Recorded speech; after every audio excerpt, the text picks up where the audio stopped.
We are wondering what is happening to the world. Everything is changing.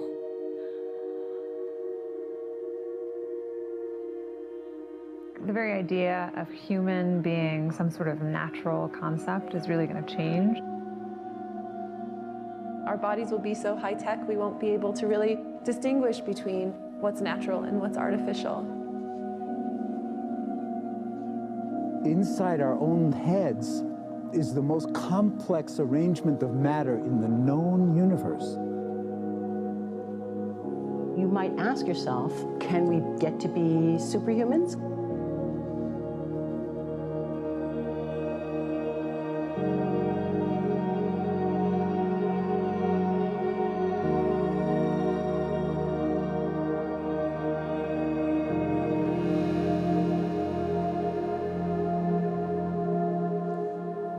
The original Industrial Revolution was driven by the discovery that you could use steam engines to do all kinds of interesting things. But that was followed by additional revolutions for electricity and computers and communications technology. We're now in the early stages of the fourth industrial revolution, which is bringing together digital, physical, and biological systems. One of the features of this fourth industrial revolution is that it doesn't change what we are doing, but it changes us. With the ability to visualize brain activity, for example, through a simple consumer-based EEG device, it gives us access to ourselves in ways that we've never before thought possible. It unlocks the black box that is the brain and enables us to really, truly be able to realize an identity that is aspirational.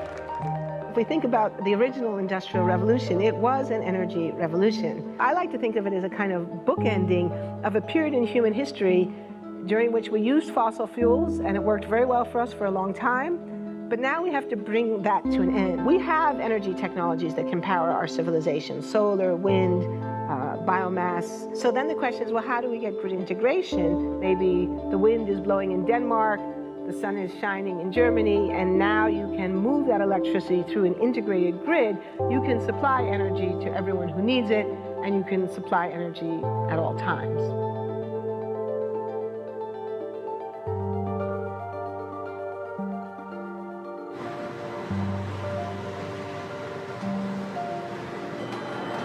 Walking around, you do see different stuff as far as like the body marriage line.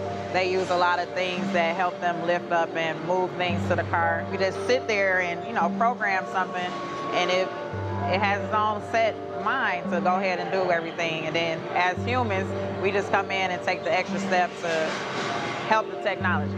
It's not the cure-all for everything. There's definitely a lot of things where people perform the operation better, but certainly for the right applications, robotics are a huge improvement for the process. The projection of 5 million jobs lost by 2020 to technology is serious, but it's not the main question. Construction, manufacturing, services, public health and education, these industries will still exist. The main question is, what will be the future of work? How will we define work? How will we share the wealth?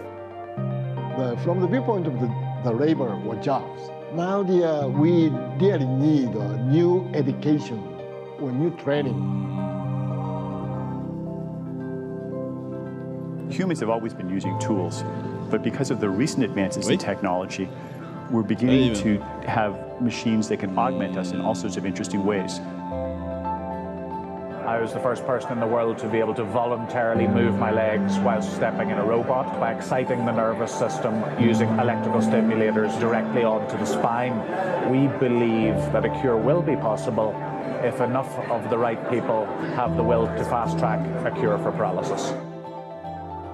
We need to take responsibility at every level of society, from the individual and the personal to the institutional to the global, to adapt to these technological challenges and changes, which are redefining what it means to be human, what it means to work, what it means to be completely embedded in this world. Even though we have everyday problems we have to solve, we have to find a way to lay the foundations for the innovations of tomorrow.